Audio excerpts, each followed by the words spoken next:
Let's resume the meeting. Next, Mr. Dennis Lang. Thank you, Chairman.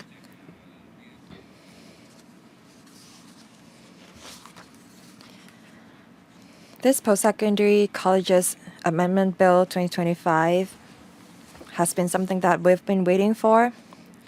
I hope that this bill will allow the local post-secondary education sector to prosper and nurture students that contribute to the development of Hong Kong and our country. Over the past 15 years, our country has promulgated over 10 legislations, such as the Education Ordinance, the Post-Secondary Ordinance, the Protection of Adolescents Ordinance, Teacher Development Ordinance, so on and so forth. The country is developing the education sector and modernizing it while enhancing the quality of the sector. Now we have so many post-secondary colleges. I believe that there is a need to amend CAP 320.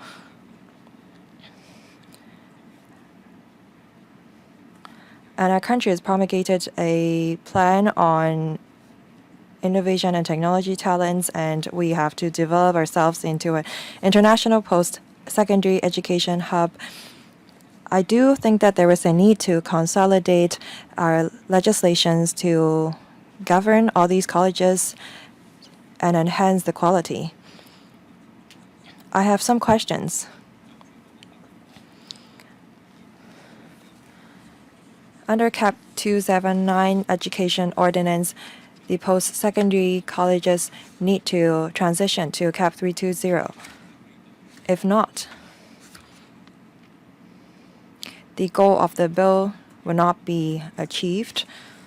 I believe that the Education Bureau will dedicate resources to help these post-secondary colleges transition to CAP 320 to meet public expectation and to save resources.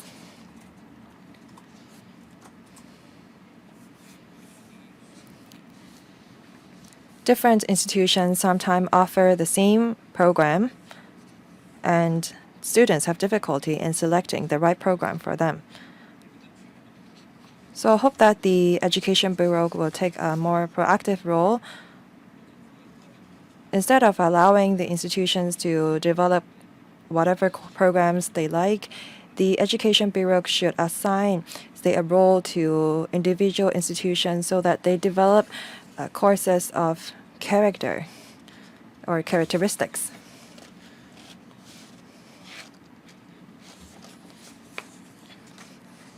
There's a penalty for colleges who don't fulfill certain requirements, but I don't think that this is enough.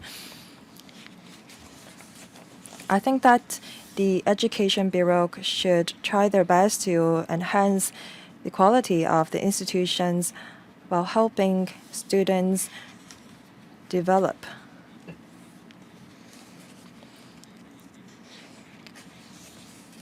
Will the Secretary tell us how the Education Bureau will help post-secondary colleges enhance their quality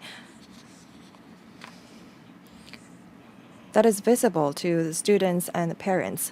Thank you. Secretary. Regarding institutions migrating from CAP 279 to CAP 320, we're going to provide support measures for self-financing post-secondary institutions. Because CAP 279 governs secondary and primary schools mostly, so we're going to also amend CAP 279 so that sub-degree programs cannot be offered under CAP 279 because we cannot monitor such programs. Under the amended CAP 320, we're going to enhance the role of the Education Bureau in coordination so that the programs offered by the institutions will meet the manpower demand of the community, and so that it's in line with the strategic plan of the institutions. before the institutions develop the programs, we will talk to the colleges about these points. We look at the governance structure of the institutions, the quality of the programs, as well as the staff. Under the unified regulatory regime, we believe that the quality of the institutions will be enhanced. Thank you. Next, Professor William Wong. Thank you, Chairman. I have to declare interest. I am a staff member of the Chinese University of Hong Kong. I fully support the amendment. And I think that this amendment comes just in time, and it is in line with the integrated development of education, technology, and talent. It will help Hong Kong nurture a team of vocational and professional talents. I wonder if the administration will meet the trade demand so that there is a clear division of duties among institutions. In the 2022 policy address, we have set out KPI on asking 35% of UGC-funded university students take STEAM courses and 50% of students taking courses relating to the A centers positioning of Hong Kong. So will you ask the self-financing institution students take STEAM-related courses or course relating to the A centers position of Hong Kong? We assign a certain percentage to that. For non-local graduates, if they want to work in Hong Kong, they can apply for ING visa. For full-time higher diploma VPAD non-local students, they can apply for the vocational and professional education visa. As self-financing institutions are subject to more stringent requirements, the quality of the graduates will be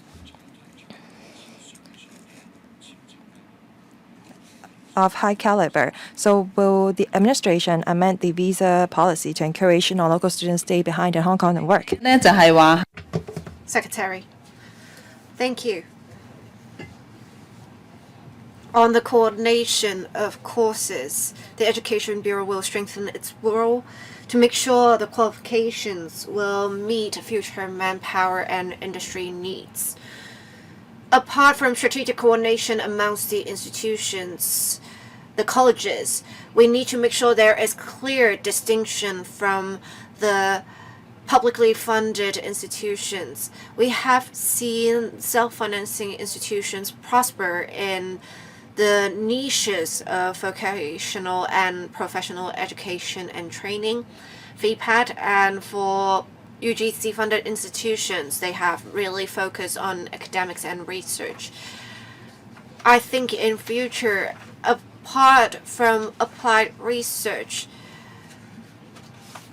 apart from VPAD, self-financing institutions can also focus on applied research. I think we need to make sure there is complementary development, and the institution should develop niches. As for whether we will set KPIs for the self-financing institutions, we will review the situation upon passage of the bill and see if a similar mechanism of that for the UGC-funded institutions will be put in place. We have, from time to time, reviewed the relevant admission schemes and visa arrangements, and we will work with the relevant departments on this. But the priority is to ensure quality of the ones who are admitted and those who are entitled to such visa arrangements. Professor Priscilla Leung. Thank you. I think we have the same direction, Secretary, and we have been discussing the relevant proposals. I believe the proposals have struck a balance. I remember back then we have talked about there being regulation because in 2019 we realized many self-financing institutions or the general tuition schools have been providing some classes that are not up to par, and there is a need to really rectify the situation. I think we need to make sure there is regulated development of the self-financing sector. There should also be division of work between the different institutions. The CityU Institute actually became independent involuntarily. I was actually unhappy with the decision as well. They were just dropped off essentially, but the Board of Governors of the CityU then thought because they were to be upgraded to a university, they think the institute would not, the college would not help with their development, so they just dropped them, even sold them. I would say this, I would often have meetings with those working at self-financing education institutions. I think the institutions are already market-oriented. There is no need to set KPIs. They may work out their directions instead of just thinking about rankings, because honestly, it is not exactly pragmatic to think about rankings for these institutions. We should think about meeting manpower needs of society. And we have seen before the sub-degree level programs without coordination proliferated, and some of the programs are simply not suitable for students. Some students just went into social sciences without thinking about it, and they ended up stuck. If we can allow students, funnel students into fields that need these students, when they graduate, they will be mid-tier talents. We actually have a shortage of paralegals that would help the lawyers. We also need a lot of law translators. I think it is important to make sure there is no overlapping of the programs. We shouldn't really think about retaining existing programs. I think for the benefit of society, we really need to think about introducing new programs. And I think a market-oriented approach should be taken. Thus, there is really no need to retain existing programs that are not doing well. In fact, the market reaction would already tell institutions that for programs that are going to be popular, there would be a lot of students taking the programs. And in fact, some programs operated by UGC institutions, when they're not popular, they are closed. And I think with more communication with employers, institutions would know what programs to introduce. In future, we need to make sure self-financing institutions should have values and moral courses. We have been talking about basic courses being taught in primary and secondary schools as well as universities, say on constitution, basic law, and morals. As schools and publicly funded institutions receive public support, they should be introducing such courses.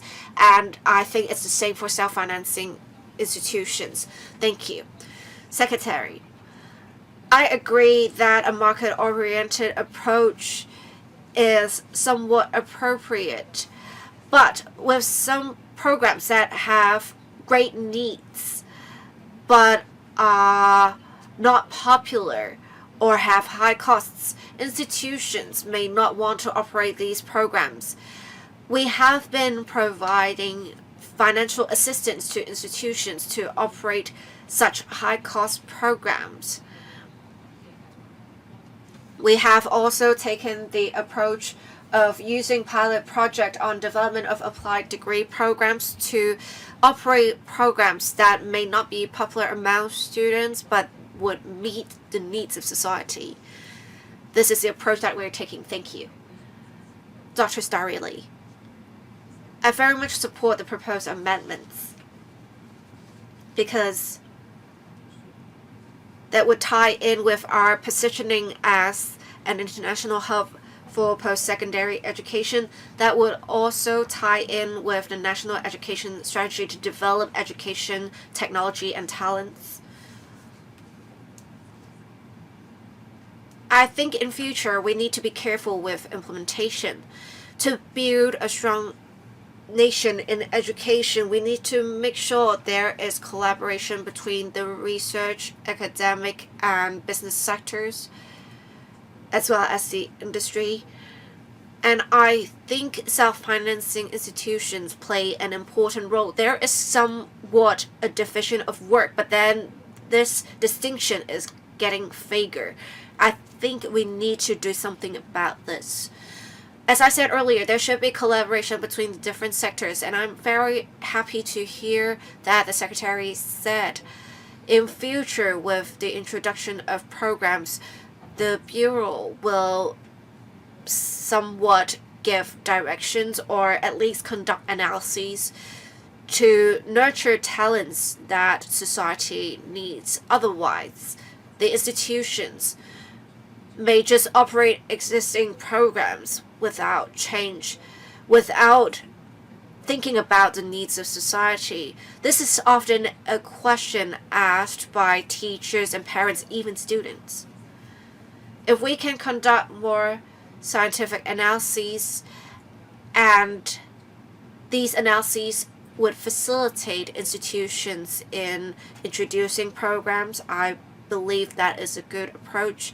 I also note that in terms of talents in science and innovation and technology, we have a greater demand of such talents in the country because we are going independent in technology. I wonder if there are any plans to have more programs in the relevant subjects. If possible, can the Secretary share the Bureau's plans with us? On governance, I hope that with the proposed amendments for colleges, there will be enhanced governance to meet public expectations. Lastly, I would urge the Secretary to consider the suggestion made by many members.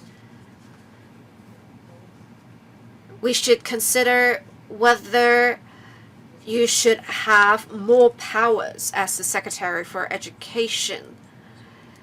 We also need to make sure that would meet the needs of society with the arrangement of powers vested in you. Thank you, Secretary. For the introduction of programs for self-financing institutions and the UGC-funded institutions. In fact, the proposed amendments have an aim to make a clear distinction and allow for the parallel development of the self-financing and publicly funded education sectors. We will enhance the strategic coordinator role of the Bureau to coordinate the programs provided by institutions. We hope that with this, we will have clearer positioning of the institutions. We are working with different departments, and we have been sharing information on the latest manpower needs with institutions so that they can better plan for their programs. I also thank many members for raising concern on the powers vested in me and the Permanent Secretary. I note such concerns and we review the powers needed. Mr. Shen Hailong, we are to develop into an international hub for post-secondary education. We are also trying to enhance quality of self-financing institutions. I do have a suggestion. Because we are trying to develop Hong Kong into an international hub for post-secondary education, we want to have programs that have quality assured instead of just giving out certificates to students regardless of their study achievements. I think it is good that we are governing not only the financial requirements of the colleges, we are also governing quality, but then I think you should also provide support to them, because if we only impose requirements on them without providing support to them, it is unfair and it is quite costly to operate the relevant institutions and programs. So I want to ask, is it possible for elective programs or collaboration programs, you can provide some facilitation to self-financing education institutions? So say, would you allow credits to be transferred if one is studying in a UGC-funded institution, say the University of Hong Kong or the Chinese University of Hong Kong? We also want to see if some colleges are to close down and there are other overseas education institutions who would like to operate the colleges. Can we facilitate the transition to allow the schools to continue to operate? With the proposed amendments, we should have more school sponsoring bodies trying to come to Hong Kong to operate the colleges. Are there any incentives for the overseas education institutions or mainland education institutions to operate not undergraduate qualifications at first, but maybe, say, postgraduate qualifications or master's degrees? Are there any plans of the government to do this? Secretary. Thank you. First, the member asked about the collaboration among different institutions upon amendment to CAP 320. He also asked about selectives under various institutions. As mentioned, CAP 320 only governs local, sub-degree, and degree programs. For non-local programs that will not fall under the purview of CAP 320.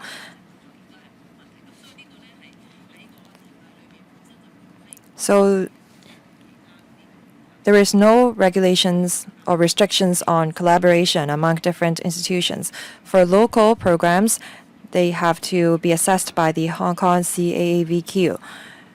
As to whether we will offer incentives for foreign institutions to come and develop programs here, for a master's program, as I mentioned, it doesn't fall under the purview of CAP 320. So post-secondary colleges can offer master's program after registering under CAP 320. I have a follow-up question. For self-financing arms of publicly funded institutions need to be separated and become independent. Is that right? The publicly funded institutions are not mandated to have their self-financing arms transition. So if they want to transition to CAP 320, we will offer appropriate support. There are 3 members who would like to speak for the second round. Do other members have more questions? I will try to let you put all of your questions because we would like to wrap up the policy discussions on this bill so that I can start the clause-by-clause examination in the next meeting. I will allow all of the members ample time to put your questions. If you have more questions, please press the button. Dr. So Chan-Wing for the first round. Thank you. Thank you, Chairman.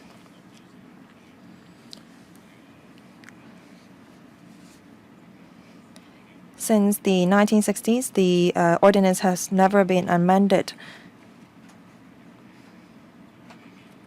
Over the past few years, the Hong Kong SAR government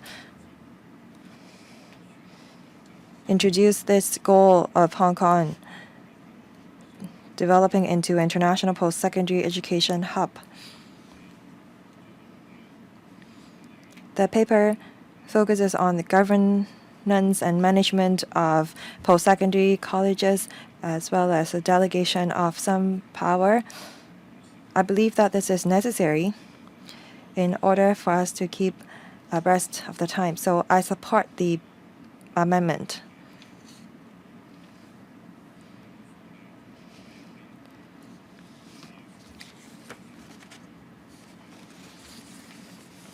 I support the delegation of some powers to the Education Bureau.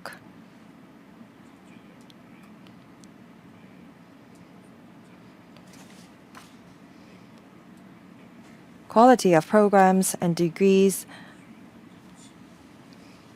is very important. While we develop Hong Kong into an international post-secondary education hub, this is a necessary move.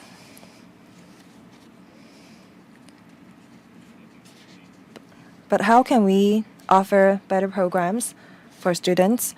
I think that the Education Bureau should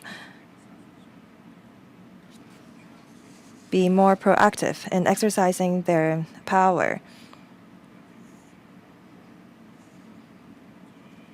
while keeping close liaison with the post-secondary colleges. Now, I will not talk about individual clauses because we have not entered into the clause-by-clause examination. Thank you, Dr. So. Any reply? Secretary, thank you. Upon amendment of CAP 320, the speed of approving the programs will be faster because the power will be delegated from the Chief Executive Council to the Secretary.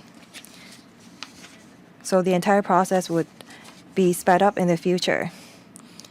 In terms of strategic coordination, the Education Bureau will be able to play a bigger role so that there will be a clearer division of duties, such that the institutions can develop courses of characteristics. Mr. Tang Fei, Mr. Chan Wan Kong, and Ms. Carmen Khan would like to speak for the second round. Anyone else? If not, Mr. Tang Fei.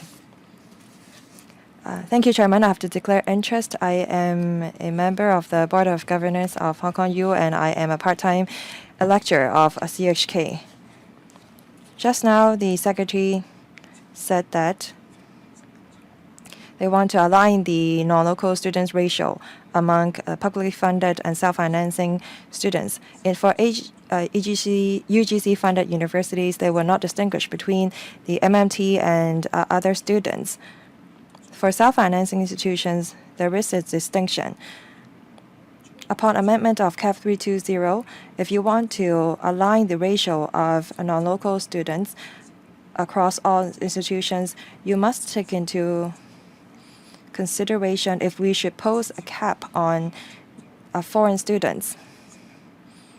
Should we follow the 40% cap of UGC-funded universities?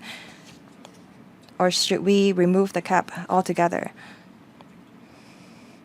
Second, some colleges are self-financing arms of publicly funded institutions.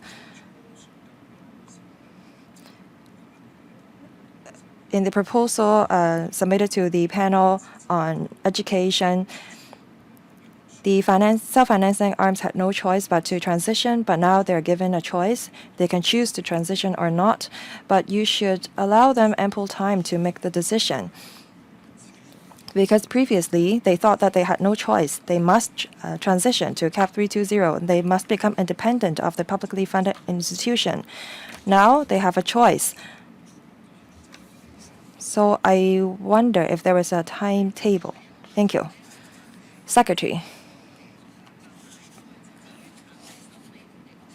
On the recruitment of non-local students of publicly funded institutions and self-financing institutions. For UGC-funded universities, the 40% would include non-MMT foreign students. For non-MMT students, there is no cap of recruitment for self-financing institutions. So the ceiling is different between the self-financing institutions and publicly funded institutions. For self-financing institutions, there is a cap on the percentage of MMT students. For the transition of self-financing institutions to CAP 320, we never asked the publicly funded institutions' self-financing arms transition to CAP 320. We never make this mandatory. So all along, this is a voluntary decision. I met with representatives of self-financing institutions. They were aware of the latest version of our amendment proposal. We have always given them a choice on transition. As for the division of duties or delegation of powers, the self-financing institutions didn't tell us that they have changed their plan, so they have all along been acting on their original plan, and they have been working with the administration. Nevertheless, we allow a 3-year transition period for self-financing arms of publicly funded institutions so that they can adapt to the new framework. Thank you. Is there any other member who would like to put policy-related questions on the bill? Because I'd like to assign a time limit, I will extend the meeting by 15 minutes to allow members ample time to put questions. Next, Mr. Chao-Man Kwong. Thank you. I'd like to ask questions on the transition arrangement. My third question has to do with the assets of these post-secondary colleges. According to Annex C of the Legislative brief,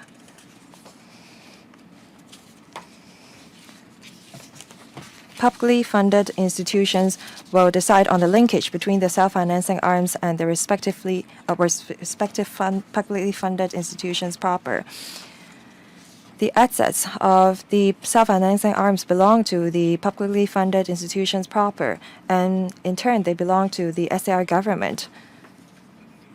So this is a national property that we're talking about here. So can the administration explain about the arrangement of the assets of the self-financing arms of the publicly funded institutions proper? How are they going to handle the assets or property? Should they sell them? Should they retain them? Please clarify, because the LegCo also have an oversight on the property of the government. Second, I said that I support amendments that allow us to keep abreast of the time. The administration, the secretary, said just now that the post-secondary colleges will be held responsible, but then members said that there is no reference to that in the bill.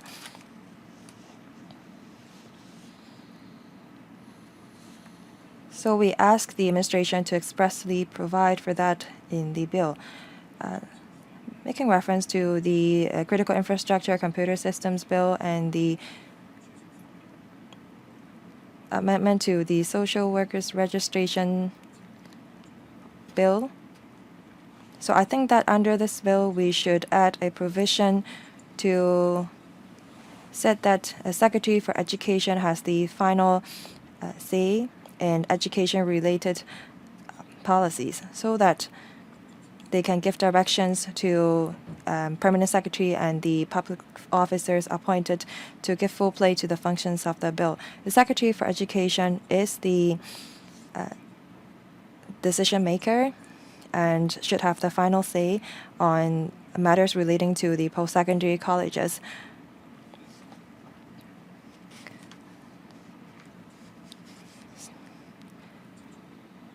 The DOJ should be more familiar with the ordinance, but let me talk about the two ordinances. First, take the Critical Infrastructure Computer Systems Ordinance as an example.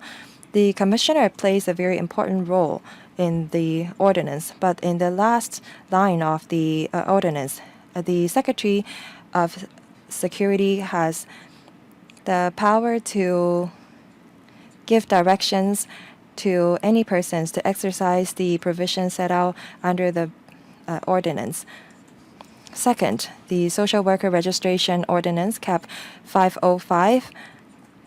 It is said that the Secretary will have the final say on whether a social worker can be registered. So I think that if we include this catch-all provision, it will make this bill more meaningful so that we can achieve our ultimate goal of keeping up with the times. As so many members have given this same suggestions, I hope that the Secretary will incorporate this into your proposed amendments. Do you think? So, Secretary. Thank you, Chair. For Chapter 320, they may be independent in terms of governance structure, but they don't need to be independent in terms of ownership. Right now, the resources of UGC-funded institutions cannot be used on their self-financing arms anyway.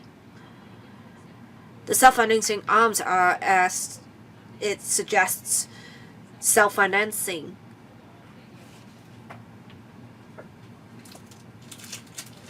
But it does not affect the ownership. The ownership still lies with the relevant board of governors of the institution. And in fact, with the college that City U sold, the money would just go back to the institution. It does not get divided up to give to different people. So that's how the assets work. I also thank Professor Chow for making sure our proposed amendments would keep abreast with the times, and suggesting that we should review our provisions relating to the powers of the Secretary for Education and Permanent Secretary for Education. We will definitely follow up with the DOJ on this. Anything to add from the DOJ representative? I think the Bureau notes the members' suggestions, and I think the Bureau will report to members in due course on this. Thank you. Ms. Kamen Khan.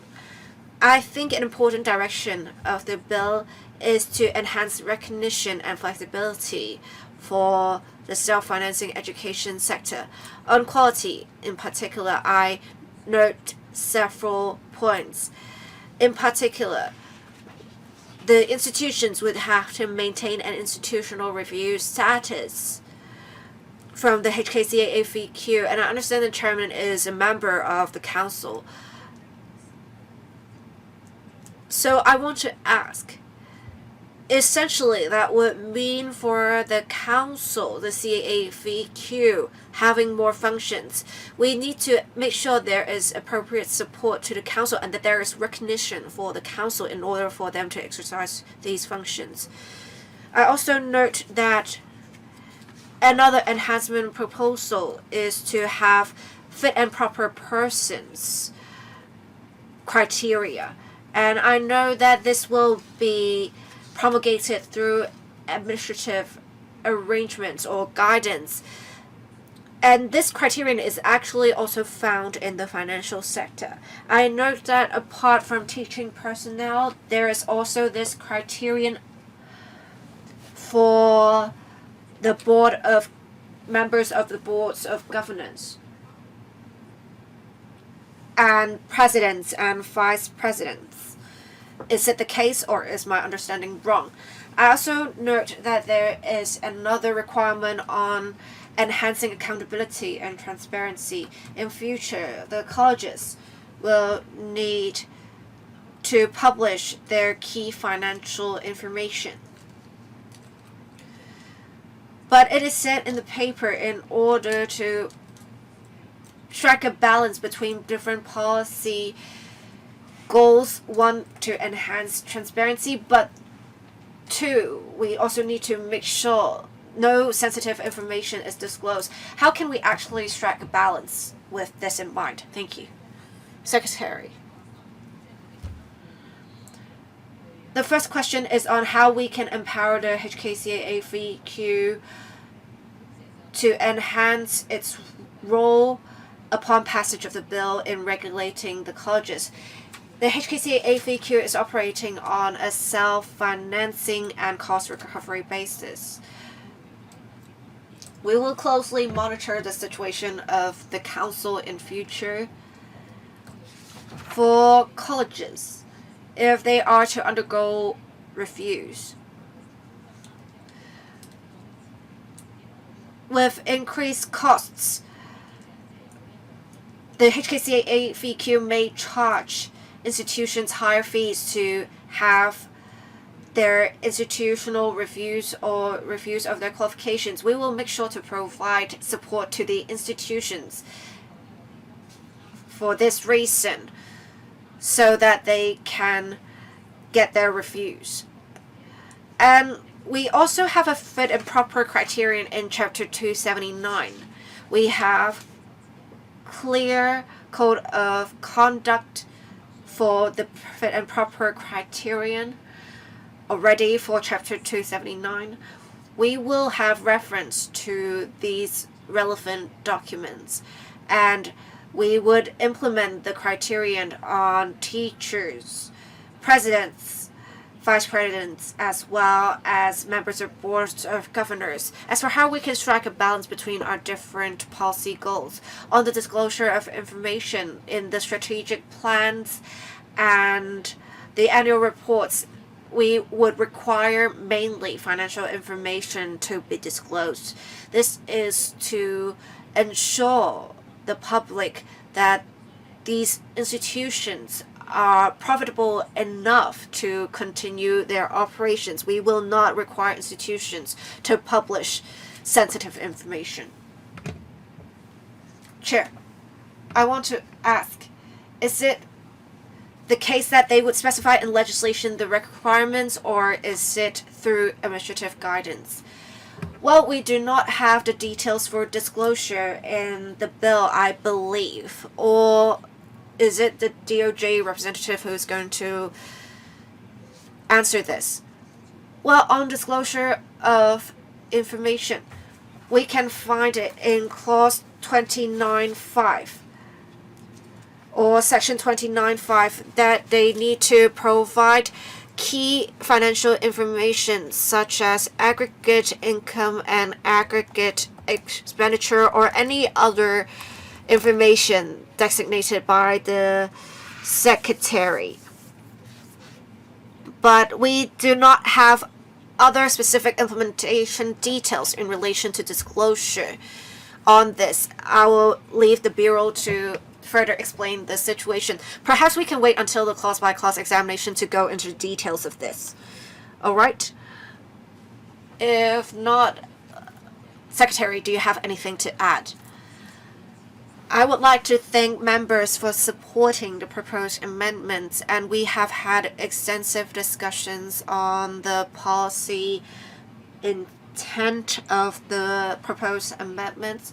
We want to put in place a unified regulatory framework for the self-financing education sector in order to ensure the healthy and vibrant development of the sector. All right, at the next meeting, we'll go into clause-by-clause examination. Next week, we will have the Special Finance Committee sessions, so we cannot hold any meetings next week. I believe the fastest would be in the week of April 14th. I will work with the Secretariat to see the availability of conference rooms, and we would make sure to hold meetings as soon as possible. I would like to thank the 5 representatives of the administration for attending, as well as members for attending the meeting. Meeting adjourned. Thank you.